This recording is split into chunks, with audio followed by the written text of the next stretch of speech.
1000 alle Dailinin menee Tarmo Mikkola ja näin Hannu Palasmaa numero 1, tämä on osakilpailu 1. Ja sitten Outlawryhmän finaaliin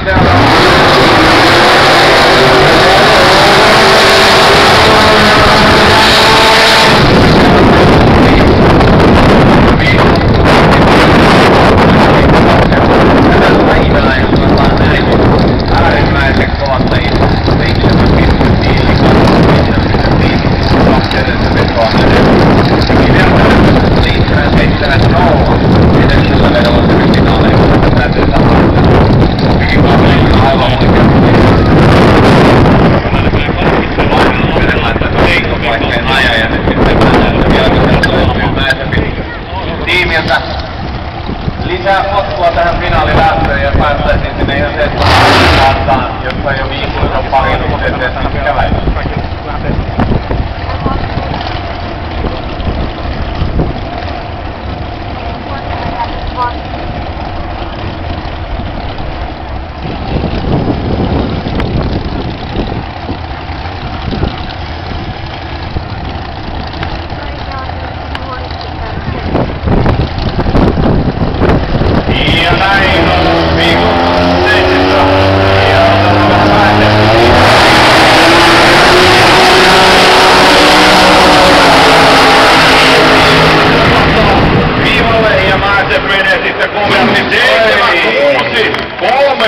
Ja Maise päästään pahimmilla tuloksessakin 7-7-8-0 Vigundille.